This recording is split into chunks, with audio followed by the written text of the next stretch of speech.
आज आप लोगों को स्वागत है अपना यूट्यूब चैनल एसएम क्लासेस में। देखिए, आज हम लोग जेटेट के सिलेबस के अनुसार एक बहुत ही इंटरेस्टिंग टॉपिक पढ़ने जा रहे हैं, वो है जल। आप जल के बारे में बहुत जानते हैं, आपको लगता है कि जल कोई टॉपिक कोई ना होगा, लेकिन जल के बारे में आज आपको इस तरीके से जानकारी दिया जाएगा जो आपको लगेगा कि रियल में जल के बारे में जानना हमको भी ज़रूरी था और परीक्षा की दृष्टि से बहुत ही इम्पोर्टेंट है और बहुत सारे ऐसे क्वेश्चन भी बनेंगे। आप मेरे साथ इस क्लास में शुरू से अंत तक बने रहिए और देखिए कि यह जेटेट के लिए कितना महत्वपूर्ण टॉपिक है और इससे क्वेश्चन किस तरीके से बनेंगे। तो चलिए आज हम शुरू करते हैं। टॉपिक है हमारा जल। जल मतलब जिसको हम लोग पानी भी बोलते हैं। तो देखिए, आपको सिलेबस में टॉपिक दिया हुआ है पानी। अब पानी जो आप हमेशा जानते हैं कि पानी क्या है, आप लगता है कि पानी वही जो हम लोग पीते हैं, यूज करते हैं, ठीक है। पढ़ना हमको उसी के बारे में है, लेकिन पढ़ना हमको परीक्षा की दृष्टि से है। तो चलिए देखते हैं आज हम लोग पानी, इसका सूत्र क्या होता है, पानी हुआ किससे। तो देखिए, पानी का जो सूत्र है आपको H2O, मतलब कि अगर हम वैज्ञानिक दृष्टि से देखें तो 2 भाग हाइड्रोजन और 1 भाग ऑक्सीजन जब आपस में संयोग करता है तो बनता है हमारा पानी। अब इसमें आगे थोड़ा सा हम लोग अगला फैक्ट देखते हैं कि पानी के जो अध्ययन है उसको क्या कहते हैं। तो देखिए, हाइड्रोजन और ऑक्सीजन से मिलकर बनता है पानी। तो पानी का जो अध्ययन होता है, पानी के अध्ययन को हम लोग बोलते हैं हाइड्रोलॉजी। पानी का अध्ययन क्या बोलते हैं हम लोग, हाइड्रोलॉजी। पानी का अध्ययन बोलते हैं हम लोग हाइड्रोलॉजी। ये क्या है, तो पानी का अध्ययन। यहाँ से सीधे आपको परीक्षा में प्रश्न आ जाता है। परीक्षा में प्रश्न आ रहा है कि हाइड्रोलॉजी किससे संबंधित है। अगर आप नहीं जान रहे हैं तो बोले कि ये कहाँ से आ गया, ये तो टॉपिक में था ही नहीं, सिलेबस में था ही नहीं। अभी हम लोग तत्काल देखें कि सहायक आचार्य का जो परीक्षा था, बहुत सारे लोग प्रश्न परीक्षा में सिलेबस आ ही नहीं रहा है, लेकिन ऐसा नहीं था। सारे प्रश्न जो थे सिलेबस में थे, लेकिन लोगों ने उसको गहराई तक अध्ययन नहीं किया। तो उसी प्रकार से टॉपिक है पानी। अगर आप उसको गहराई से अध्ययन नहीं करेंगे तो ये ऊपर ही बह के निकल जाएगा। तो इसलिए आपको गहराई से अध्ययन करना है। तो चलिए हम आज इसको बहुत कम समय में आपको इसके गहराई तक की बातों को बताते हैं। तो देखिए, सबसे पहले हम क्या कहेंगे, पानी के अध्ययन को क्या कहेंगे हम लोग, हाइड्रोलॉजी। ये क्या है, हाइड्रोलॉजी क्या है, तो पानी का अध्ययन है। पानी का अध्ययन क्या कहलाता है, तो पानी का जो अध्ययन है ये आपको हाइड्रोलॉजी कहलाता है, ठीक है। और जो पानी के बारे में अध्ययन करते हैं उसको बुलाया जाता है हाइड्रोलॉजिस्ट। यानी कि जल वैज्ञानिक को क्या बोलते हैं हम लोग, हाइड्रोलॉजिस्ट। यानी कि इसको इंग्लिश में हिंदी में क्या बोलेंगे, जल वैज्ञानिक। अब इसके आगे देखिए एक चीज लिखा हुआ है हाइड्रोलॉजिस्ट में, आप क्या समझ सकते हैं सीधे सीधे, जल वैज्ञानिक मतलब कि जो क्या करते हैं, पानी का अध्ययन करते हैं, ठीक है। अब यहाँ पानी के बारे में एक बात होता है कि पानी का रंग कैसा होता है। तो अगर हम देखें तो पानी का जो द्रव अवस्था मतलब पहले इससे थोड़ी बातें जानिए। जो हमारे पास पानी है, पानी हमको 3 रूपों में मिलता है, ठोस रूप में, द्रव रूप में भी मिलता है और हमको गैस के रूप में भी मिलता है। और आप लोग जानते ही हैं कि पदार्थ की जनरली 3 अवस्थाएं होती है। अब उसको 4 बताएं, 5 बताएं है। अगर बात करें तो पदार्थ की ऐसे 5 अवस्था वैज्ञानिक रूप से लोग अभी पढ़ रहे हैं। लेकिन अभी हम जल के बारे में फैक्ट करें तो जल जो भी हमको कितने रूप में मिलती है, ठोस रूप में, द्रव रूप में और गैस रूप में। अगर द्रव रूप मतलब जो हम लोग मूल रूप से पानी जो पीते हैं वो द्रव रूप है। ठोस मतलब जो बर्फ के रूप में है वो ठोस रूप में है। और गैस मतलब अगर पानी को आप अधिक उबाल देते हैं, पानी वाष्प बन के उड़ने लगता है, वो गैस रूप में है। अगर कभी कभी बच्चों को कंफ्यूजन करने के लिए सवाल परीक्षा में पूछ दिया जाता है, क्या पूछ दिया जाता है, परीक्षा में पूछ दिया जाता है कि बर्फ का सूत्र क्या है।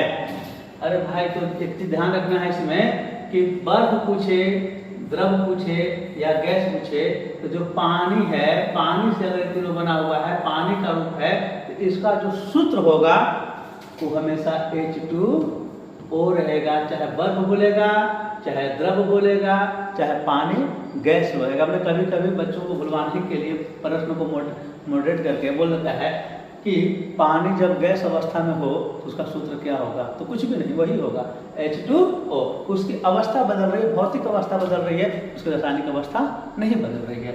चलिए, तो हम बात कर रहे थे, यहाँ हम एक पॉइंट लिख रहे हैं आपको, नीला ग्रह। तो नीला ग्रह के बारे में क्या बता रहे थे आपको हम, तो बता रहे थे कि जो पानी है उसका कलर क्या होता है, रंग क्या होता है।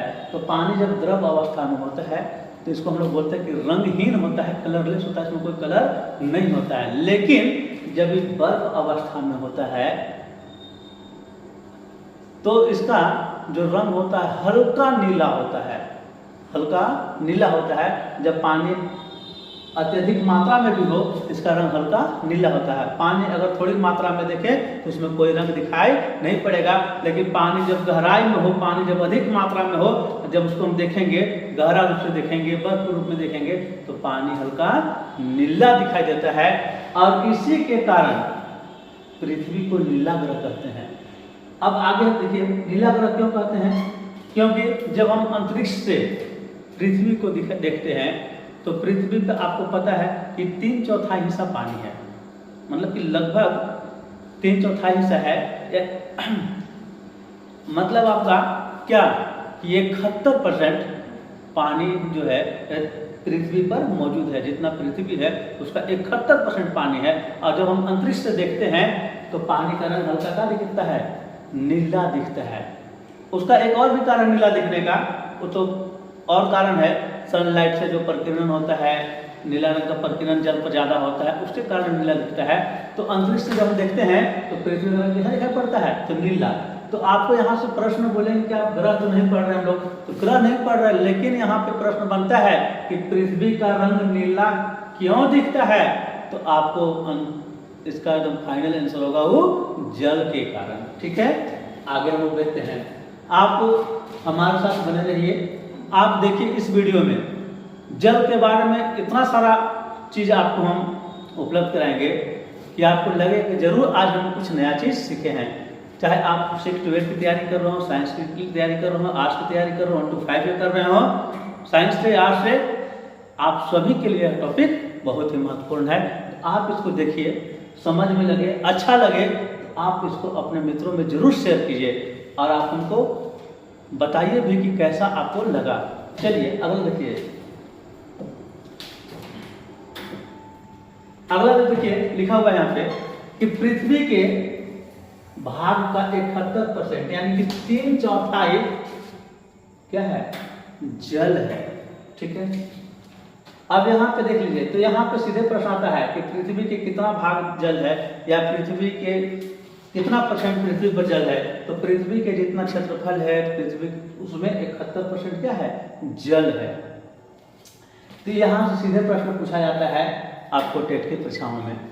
आगे बात करें, कुल जल का 97% हिस्सा खारा जल है। मतलब बताने का मतलब है कि जितना जल है, आपको पता होगा कि पृथ्वी इतना बड़ा है, ठीक है, उसमें 71% जल है। अब जो जल है उसमें जो है आपका 97% जल पीने लायक नहीं है, खारा जल है। यह समुद्र में है, सागर में है, महासागर में है, जो पीने लायक नहीं है। जल तो है लेकिन पीने लायक नहीं है। तो पीने लायक जल कितना है, तो पीने लायक यानी कि मीठा जल। तो यहाँ से सीधे भी प्रश्न आता है परीक्षा में कि कितना % खारा जल है, तो आप आंसर देंगे 97% खारा जल है। मीठा जल कितना है, तो 3% मीठा जल है। 3% मीठा जल है, हम इसको यूज कर सकते हैं, पी सकते हैं, लेकिन इसमें भी एक समस्या है। क्या समस्या है कि 3% में से 2.4% जो जल है वो ग्लेशियर के रूप में यानी कि बर्फ के रूप में है। कहाँ है बर्फ के रूप में, तो ग्लेशियर यानी जो बर्फ के पहाड़ हैं वहाँ है। और फिर कहाँ है, तो आप देखिए पृथ्वी को आपको पता होगा कि है पृथ्वी, तो पृथ्वी में उत्तरी ध्रुव है, दक्षिण ध्रुव है। उत्तरी ध्रुव दक्षिण ध्रुव जो है ये भी बर्फ से बना हुआ है। तो उत्तरी ध्रुव में और दक्षिण ध्रुव में अब ग्लेशियर के रूप में जो जल है वो पीने लायक तो है लेकिन बर्फ के रूप में है, जिसको हम लोग यूज नहीं करते हैं। वो कितना है, 2.4%। अब देखिए तो हमारे लायक जल कौन है, अब कितना बच गया। आप देखिए जितना जल था उसका 97% समुद्र में है, 3% जो जल बचा मीठा जल है जो पीने लायक है, लेकिन उसमें भी 2.4% कहाँ है, तो बर्फ के रूप में है, ग्लेशियर में है और आपका उत्तरी और दक्षिण ध्रुव में है। अब उसमें से जो बचा, अब आप देख लीजिए कि 3 में से 2.4 निकाले तो कितना बचेगा, 0.6। यही जल हम लोग के पीने लायक है। और ये भी क्या है, तो ये भी जल के अंश जैसे नदी में, झरनों में, तालाब में है, तो बहुत कम ही जल जो है हम लोग को पीने लायक है। यह हो गया जल का फैक्ट। और यहाँ से प्रश्न जो होते हैं सीधे परीक्षा में आते हैं। यहाँ से जो प्रश्न है सीधे परीक्षा में आपको आता है कि जल का कुल कितना % आपका हिस्सा जो है से खारा जल है, तो 97%। मीठा जल कितना है, तो 3%। ठीक है, अब आगे बात करें। एक प्रश्न है जो परीक्षा में बहुत ट्रेंड करता है कि सबसे शुद्ध जल क्या है, तो सबसे शुद्ध जल जो है से क्या है, वर्षा का जल है। आपको परीक्षा में आए ऑप्शन में अगर रहे वर्षा का जल, तो आपको बताना कि सबसे शुद्ध जल कौन है, वर्षा का जल है।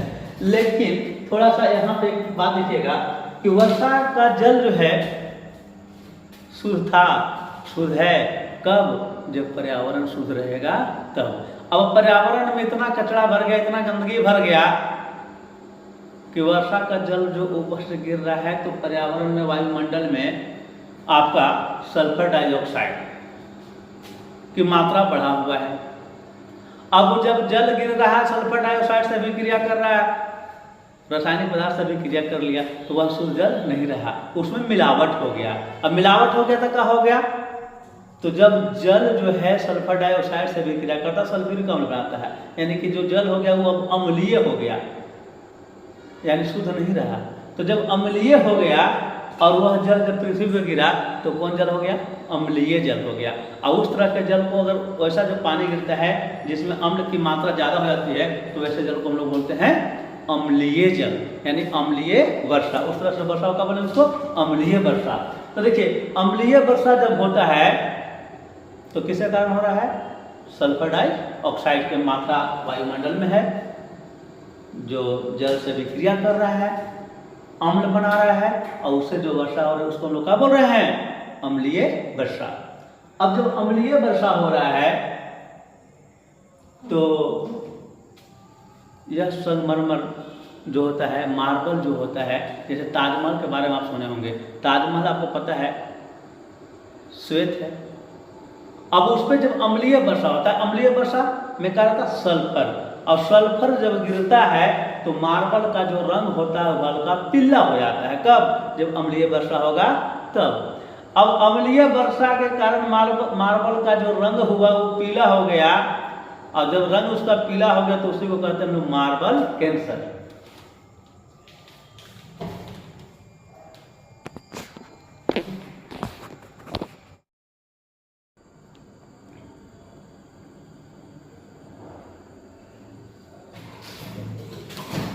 देखिए तो हम लोग क्या कर रहे थे, अम्लीय वर्षा। अम्लीय वर्षा कब हुआ, जब जल में सल्फर डाइऑक्साइड मिल गया। अब यहाँ बात कीजिए तो आपको परीक्षा में प्रश्न यहाँ से देखिए जो तीनों है, इस स्लाइड से आप निश्चिंत रहें कि आपको टेट परीक्षा में 1 नंबर का प्रश्न आएगा। इस स्लाइड से सिर्फ आप इसको देखें तो स्क्रीनशॉट ले लें। देखिए अब इसमें क्या है, मार्बल कैंसर के बारे में जानेंगे आप। तो आपको परीक्षा में प्रश्न आया कि मार्बल कैंसर कैसे होता है, तो आप क्या बोलेंगे, ऑप्शन देंगे अम्लीय वर्षा के कारण। ठीक है, अब आया कि अम्लीय वर्षा में जल का पीएच मान क्या होता है। अम्लीय वर्षा में जल का पीएच मान क्या होता है, तो पीएच मान कितना होता है, तो अम्लीय वर्षा में जो जल का पीएच मान होता है वो होता है 5.6। अब आपको लगेगा सर पीएच मान का होता है, अभी हम तुरंत चर्चा करेंगे पीएच मान के बारे में, बस कुछ समय देखिए। आगे देखिए ताजमहल, इस पॉइंट देख लीजिए, ताजमहल का जो रंग है इसी कारण का हो रहा है, खराब हो रहा है। तो आपको परीक्षा में प्रश्न है कि ताजमहल का रंग किसके कारण खराब हो रहा है, तो आप उसका आंसर देंगे कि जो ताजमहल का जो रंग है वो अम्लीय वर्षा के कारण खराब हो रहा है। अगर बोले कि उसमें ऑप्शन रहे अम्लीय वर्षा तो अम्लीय वर्षा देंगे, लेकिन ऑप्शन अगर रहे ऑक्सीजन, सल्फर, कार्बन, तब उसमें आपको देना हो कि ताजमहल का जो रंग हो रहा है खराब, वो खराब हो रहा है सल्फर के कारण, जिसको हम लोग एस से डिनोट करते हैं। ठीक है, सल्फर को गंधक भी कहा जाता है, गंधक। तो आपको एकदम इस बात को बिल्कुल ध्यान रखना है कि ताजमहल का रंग किसके कारण खराब हो रहा है, गंधक के कारण, सल्फर के कारण। अगर बात करें तो फिर सल्फ्यूरिक अम्ल कहेंगे, मतलब आपको अगर ऑप्शन में रहेगा तो जी अम्लीय वर्षा तो अम्लीय वर्षा देंगे। अब यहाँ से बात देखना था हमको कि पीएच मान क्या देखने के लिए बताया, पीएच मान कि अम्लीय वर्षा का पीएच मान कितना होता है, अम्लीय वर्षा का पीएच मान कितना बताया 5.6। ठीक है, अब पीएच मान के बारे में थोड़ा देखिए, पीएच मान के बारे में तो देखिए हमारे पास अम्ल, क्षार एवं जल को निर्धारण करने के लिए एक पीएच स्केल का प्रयोग होता है, जिसमें 0 से लेके 14 तक का अंक होता है। पीएच स्केल में कितना अंक होता है, विज्ञान की दृष्टि से भी है, सोशल साइंस की भी दृष्टि से है, आपको उसको जानना है, यह कहीं न कहीं आपके लिए बहुत उपयोगी है। पीएच स्केल में कितना मानता है, तो 0 से 14 तक, बीच में पॉइंट क्या हो गया आपका 7। अब 7 से नीचे अगर किसी चीज का पीएच मान 7 से कम हो, 7 से कम हो तो हो जाता है वो अम्ल, 7 से कम हो तो होता है अम्ल, 7 से अधिक हो तो होता है वो क्षार, और अगर पूरे 7 हो तो यह होता है उदासीन, जिसको बोलते हैं, जिसमें न रंग है, न गंध है, न स्वाद है, उदासीन, यानी इसी को हम लोग बोलते हैं। तो यहीं पे आपका आ जाता है जल, H2O, यानी कि जल। आपसे यहाँ प्रश्न पूछ सकता है कि जल का पीएच मान कितना होता है, तो शुद्ध जल का पीएच मान जो होता है वो होता है पूरे 7। 7 से कम हो गया तो अम्लीय, 7 से अधिक हो गया तो क्षारीय। यहाँ पे जल के बारे में एक और फैक्ट है कि जल जब होता है शुद्ध रूप में रहता है तो वह विद्युत का चालन नहीं करता है, उसमें अगर करंट देंगे तो चालन एकदम नाम मात्र का करेगा, मैंने उसको बोले कि नहीं करता है। अब अगर जल में जल को उसमें अम्लीय बना दे उसको या क्षारीय बना दे उसको, तो वह विद्युत का चालन करता है। तो आपको एक चीज यहाँ पे एक और फैक्ट रखना है कि जल जब शुद्ध होता है तो विद्युत का चालन नहीं करता है। आप देखिए इन सब बातों को आप नोट्स तैयार करना शुरू कीजिए। हम आपको इसमें जो जेटेट में है आपका हर टॉपिक का हम आपको क्लास देंगे, और आप उसको धीरे धीरे नोट्स बनाइए ताकि परीक्षा के समय आपको काम आएगा। जो कि बातें सुनते हैं लोग, सुनने के बाद समझ में आ जाएगा जरूर, लेकिन अधिक दिनों तक नहीं रहेगा मेमोरी में। अधिक दिनों तक मेमोरी में रखने के लिए आप उसको अपना नोट्स भी तैयार कीजिए। शुद्ध जल का पीएच मान कितना हुआ, तो 7। शुद्ध जल क्या करेगा, विद्युत का चालन नहीं करेगा। यह क्या होगा, तो उदासीन होगा, ना तो अम्लीय होगा ना तो क्षारीय होगा। अब जब यह जो जल बरसता है, अब उसका अगर पीएच मान जो हो जाता है 5.6, तो आप देख रहे हैं कि 7 से कम है, तो इससे भी कम हो जाता है। जनरली जो जल होता है, तो अभी जो वर्षा हो रही है उसमें जल जो होता है 5 से लेके 5.5 तक, 5.6 तक रहता है, तो हम इसको बोलते हैं कि अभी अम्लीय वर्षा नहीं हो रहा है। लेकिन अगर इससे उसका मान कम हो जाता है तो हम बोलते हैं कि वर्षा अम्लीय होने लगा। अगर जब अम्लीय वर्षा होने लगता है ना, तो एक तो सामान्य जल हो गया अशुद्ध, इससे जलीय जीवों को, पेड़ पौधों को बहुत प्रभाव पड़ता है। आप जैसे कि यहाँ तक ताजमहल हो गया या जो भी संगमरमर हो गए या मार्बल हो गए, उनका भी कलर क्या होता है, खराब होता है अम्लीय वर्षा के कारण। यह जो एक यहाँ पे देखिए जो मार्बल कैंसर, इसको आप बिल्कुल याद रखिएगा कि मार्बल कैंसर बहुत ट्रेंड कर रहा है क्वेश्चन, तो इसका ध्यान है कि मार्बल कैंसर कैसे हो रहा है। और यहाँ पे लोग क्या करते हैं, मिस्टेक करते हैं मार्बल कैंसर, तो सीधे समझ लेते वो कैंसर है, तो कोई कैंसर में ही कोई टाइप होगा, लेकिन कैंसर में कोई टाइप नहीं है, मार्बल में कैंसर ही होता है अम्लीय वर्षा के कारण। चलिए आगे हम बढ़ते हैं। फिर बताने के लिए तो बहुत कुछ है और बहुत कुछ बताना भी है इसमें, आप थोड़ा सा और से देखिए। ये देखिए जल, अब जल का थोड़ा सा घनत्व के बारे में देखिए, जल के घनत्व के बारे में देखिए।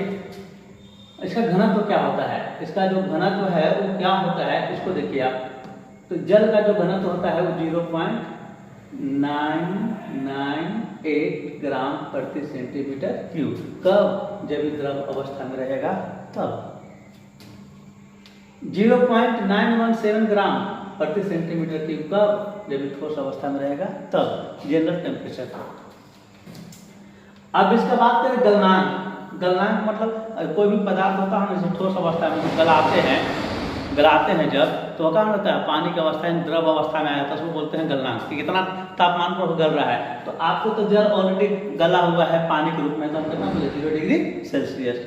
लेकिन इसको भटकाने के लिए, बुलाने के लिए आपको दे देगा कभी 200, यानी कि सेल्सियस में है, यहाँ देखिए केल्विन में है, और यहाँ देखिए फारेनहाइट में। तापमान का तीन मात्रक होता है, केल्विन होता है, फारेनहाइट भी होता है। तो अगर सेल्सियस में बात करेंगे तो 0 डिग्री सेल्सियस, लेकिन केल्विन में बात करेंगे तो 273 रहेगा, तो 273, अगर पॉइंट में है तो 273.15 आपका केल्विन होता है। तो क्या है, तो 0 डिग्री सेल्सियस का ही मान है।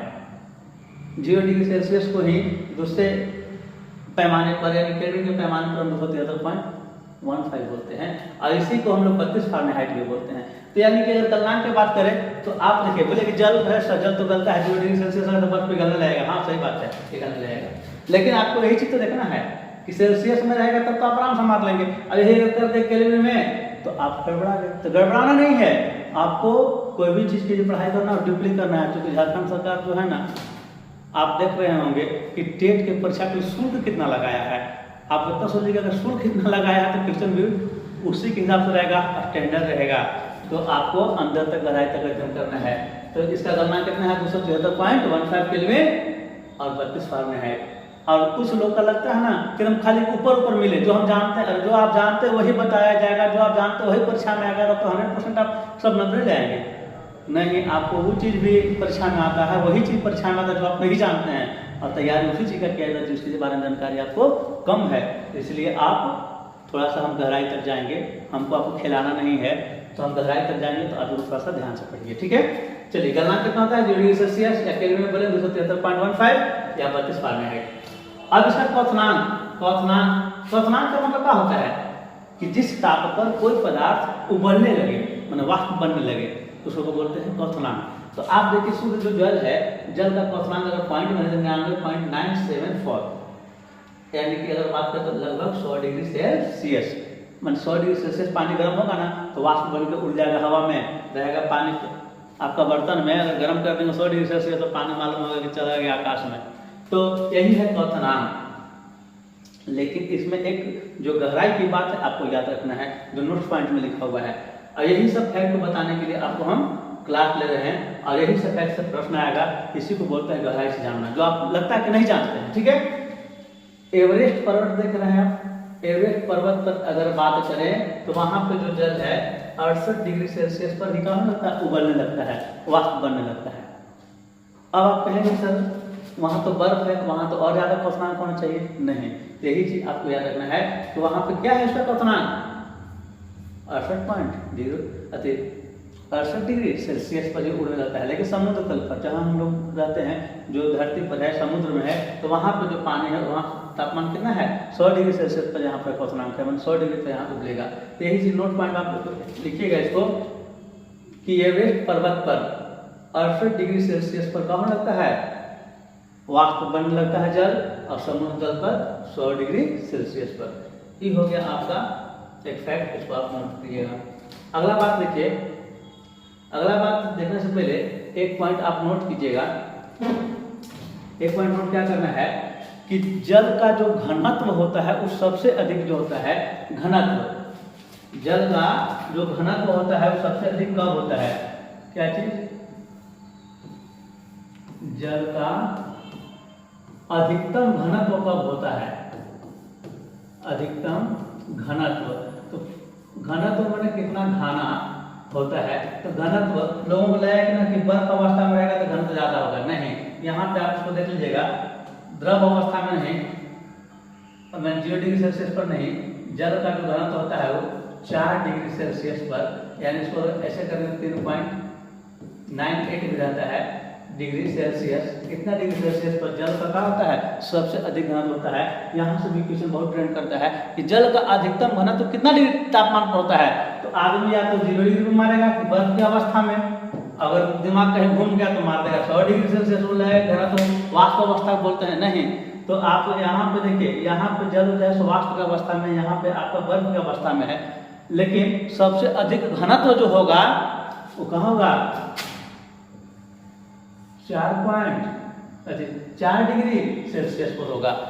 यानी कि बर्फ की अवस्था में उसका घनत्व ज़्यादा नहीं होगा, 4 डिग्री सेल्सियस उसका घनत्व ज़्यादा होगा। इस बात को आप याद रखिएगा। पॉइंट बनेगा 3.8 ले लीजिएगा।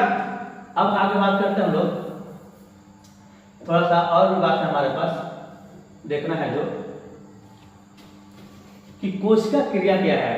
तो देखिए पेड़ पौधा आप देख रहे हैं, पेड़ पौधा में तो कोई मोटर नहीं लगा हुआ, कोई मशीन नहीं लगा हुआ है, फिर भी आप देखते हैं कि जल जो है से ग्रहण करता है नीचे से, जड़ से मैंने उसमें एक ऊतक लगा होता है जिसको जाइलम बोलते हैं, ठीक है, उससे ग्रहण करता है और जल का होता है ऊपर तक चला जाता है। यानी कि यही चीज को बोलते हैं हम लोग को कोशिका क्रिया। कोशिका क्रिया मतलब कि जल जो है जमीन से ऊपर जा रहा है, मतलब कि गुरुत्वाकर्षण के विरुद्ध जा रहा है। गुरुत्वाकर्षण बल का क्या काम है कि किसी चीज को नीचे खींचना, और जल का हो रहा है ऑटोमेटिक ऊपर की ओर चढ़ रहा है बिना मोटर के। इसी क्रिया को हम लोग बोलते हैं कोशिका क्रिया। ठीक है बात। तो लिखा हुआ है कि जल को गुरुत्वाकर्षण के विपरीत दिशा में संकीर्ण नली में चढ़ने की क्रिया को कोशिका क्रिया कहते हैं। और इस गुण का जो प्रयोग होता है क्या करता है, संवहनी पौधे माने वैसे पौधे जिसमें संवहन की क्रिया होती है, माने पदार्थों को ढोने की क्रिया होती है, वे क्या करते हैं, इस गुण का प्रयोग करते हैं। जल का यह गुण है, कौन गुण है, कोशिका क्रिया करना और गुरुत्वाकर्षण के विरुद्ध जाना। तो गुरुत्वाकर्षण के विरुद्ध यहाँ नहीं जाएगा, कहाँ जाएगा, पौधे में जाएगा।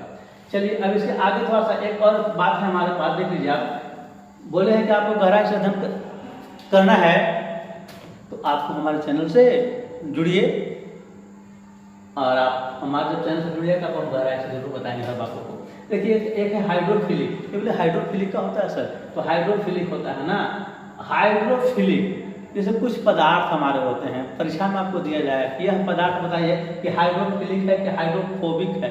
अब हाइड्रोफिलिक का होता है, और फिलिक मैंने जान लिया कि भरना हो गया मान लीजिए, लेकिन वैसा नहीं समझना है इसको। जो पदार्थ जल में घुल जाते हैं, यानी जल से प्रेम करते हैं, घुलना माने कोई किसी से कब घुलता है, जब उससे प्रेम करता है। तो जल में कोई पदार्थ घुल जाए, जैसे नमक हो गया, चीनी हो गया, ठीक है, क्या होता है जल में डाले, जल में घुल गया। तो जल में डाले, जल में घुल गया, तो उसी को कहेंगे हाइड्रोफिलिक। जल में फिलअप हो गया, इसका मान समझ लीजिएगा ध्यान रखने के लिए कि जल में इसको क्या हो गया, ये फिलअप हो गया, उसी में चला गया, समा गया, इसको क्या बोलेंगे हम, हाइड्रोफिलिक। यानी इसको बोलेंगे जो जल से प्रेम करता है, जो जल से प्रेम करता है, जल में सट जाता है, जल में रह जाता है, विलय हो जाता है, उसी को हम लोग बोलते हैं हाइड्रोफिलिक। और कुछ पदार्थ जो जल में नहीं खुलता है, उसको हम लोग बोलते हैं हाइड्रोफोबिक। जैसे वसा हो गया, तेल हो गया, आप तो देखते होंगे कोई पेट्रोलियम पदार्थ होता है, कोई कार्बनिक पदार्थ है, जैसे डीजल मोबिल आप देखते हैं, वो क्या होता है, जल में नहीं घुलता है, तो ऐसे पदार्थ क्या होंगे, हाइड्रोफोबिक। और जो घुल जाते हैं, जैसे लवण हो गया, सकरा हो गया, अम्ल हो गया, क्षार हो गया, ऑक्सीजन हो गया, ऑक्सीजन भी जल में घुले रहते हैं ना। ऑक्सीजन अगर जल में नहीं घुले रहेंगे, जलीय जीव क्या हो जाएंगे, मर जाएंगे। जलीय जीव कहाँ से ग्रहण करता है ऑक्सीजन, तो जल में घुले हुए ऑक्सीजन को ग्रहण करते हैं। तो ये हाइड्रोफिलिक का हो गया, वैसे पदार्थ जो जल में का होते हैं, घुल जाते हैं। चलिए आगे देखते हैं। अब यहाँ पे देखिए एक पॉइंट है कि विश्व की जनसंख्या का एक 18% हमारे भारत में है।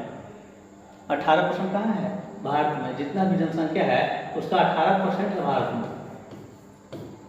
लेकिन जल संसाधन, जितना जल संसाधन है विश्व में, उसका मात्र 4% जल संसाधन कहाँ है, भारत में। तो यहाँ से भी सीधे प्रश्न आएगा कि भारत में जल संसाधन या भारत में विश्व का जल संसाधन का कितना प्रतिशत है, तो आप कितना बोलेंगे, मात्र 4% है। ठीक है। अब थोड़ा सा बात है जो देखना है आपको कि मानव के शरीर में, जो हम लोग का जैसे शरीर है, इसमें क्या है, तो हम लोग के शरीर में जो है आप देखिए कि 60% तक जल है। हम लोग मतलब जो वयस्क लोग हैं, पुरुष हैं, उसको में 60% तक जल है। तब आपको लगा कि सर आप पुरुष किए, इसका मतलब महिला के कम होता है, बच्चों का कम होता है तो हाँ, अगर बच्चा रहेगा उसमें 65% तक जल होगा। किसमें? तो देखिए 60% तक जल किसमें है? वयस्क पुरुष में। 65% जल है किसमें? तो बच्चा में। अब अगर 55% की बात करें तो 55% जल है कहाँ? तो वयस्क महिला में।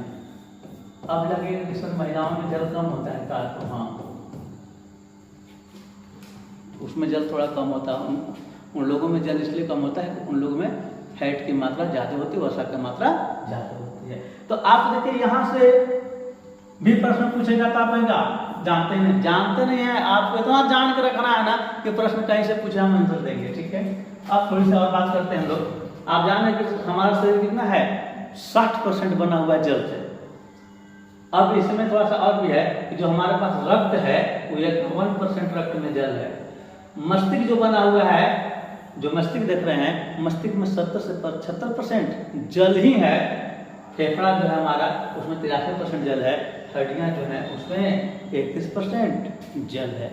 तो जल जो है, तो जल के बारे में कितना सी जानना है आपको। अब ये नहीं कि जल तो जल, अच्छा अब जल का उपयोग की बात करें तो जल का उपयोग भी आपको पूछ सकता है। तो जल का उपयोग हम क्या कर रहे हैं? तो जितना भी प्राणी है सब तो पहले पीने में करता है। मानव के लिए एकदम, मानव के लिए या फिर जीव जंतुओं के लिए क्या हो गया है? जल एकदम आवश्यक तत्व है जीवन जीने के लिए। फिर जल से विद्युत का भी उत्पादन किया जा रहा है। जल से विद्युत का उत्पादन किया जा रहा है। तो यही सब बात है जल के बारे में। आप इसको अच्छी तरीकों से एक बार फिर से देख लीजिएगा और जानने का प्रयास कीजिएगा। अगर आपको लगा कि अच्छा है और वीडियो को लाइक कीजिएगा। लेकिन एक बात आपको हम अंतिम रूप से कहना चाहेंगे कि यदि आपको लगता है कि हमको जेटेट की तैयारी संपूर्ण रूप से हो जाए तो आप निःशुल्क में अगर जेटेट की तैयारी करना चाहते हैं तो आप चैनल को सब्सक्राइब कर लीजिए। आपको जेटेट से संबंधित सारा वीडियो आपको 1 बाय 1 करके मिल जाएगा और आप जेटेट की अच्छी तरीके से तैयारी कर सकते हैं।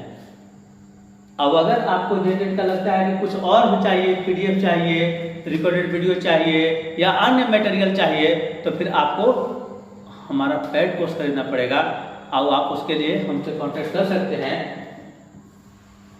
हमारा नंबर है 62 063 56 395।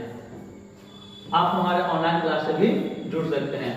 और अगर आपको लगता है कि फ्री की तैयारी करना है तो आपको कुछ नहीं करना है, आपको ईमानदारी से चैनल को सब्सक्राइब कर लेना है और बेल आइकन को दबाना है, जिससे कि हम वीडियो आपको अपलोड करें तो आपके पास बिना कहे पूछे डायरेक्ट पहुंच जाए। और लगे कि नहीं हमको डायरेक्ट नहीं चाहिए, इनडायरेक्ट चाहिए, आप भेजिए, हमको मटेरियल चाहिए, तो फिर आपको इस नंबर को कॉन्टेक्ट करना होगा और आपको हमारे ऑनलाइन क्लास से जुड़ना होगा। अब हम लोग फिर देखते हैं अगला टॉपिक अगले दिन।